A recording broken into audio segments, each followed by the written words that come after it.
দিনভর টানা বর্ষণে জলমগ্ন হয়ে পড়েছে কুমিল্লা নগরীর অধিকাংশ সড়ক। টানা বৃষ্টিতে জনজীবন প্রায় অচল হয়ে পড়েছে। কুমিল্লা সিটি কর্পোরেশন সড়কের সামনে থেকে বিস্তারিত জানিয়েছেন হুমায়ুন কবির জীবন।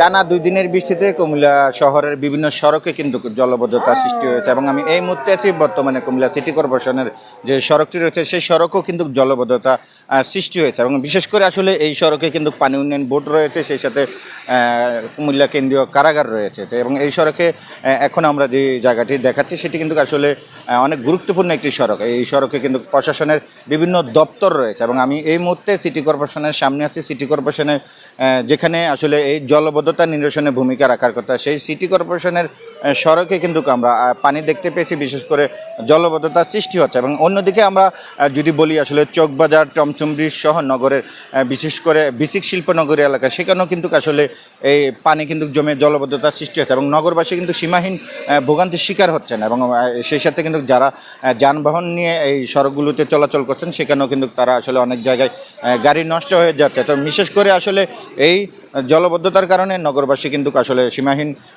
ভোগান্তি পাচ্ছেন এবং তারা বলেছেন যে আসলে কুমিল্লা সিটি কর্পোরেশন যেখানে কুমিল্লা জলবদ্ধতা নিরসনে ভূমিকা রাখার কথা, তাদের গেটের সামনে পানি জমে আছে। তো আসলে এটি একটি পরিকল্পিত নগরী গড়ে তোলার জন্য নগরবাসীর দাবি জানান। তো সব কিছু মিলে যদি বলি আসলে গত 2 দিনের যে টানা বৃষ্টি, সেই টানা বৃষ্টির কারণে নগরের বিভিন্ন জায়গায় জলবদ্ধতার সৃষ্টি হয়েছে এবং এই মুহূর্তে আমি যদি যেখানে দাঁড়িয়েছি সেখানে হয়তো দেখতে পাচ্ছেন ছবিতে আসলে পানি দেখা যাচ্ছে।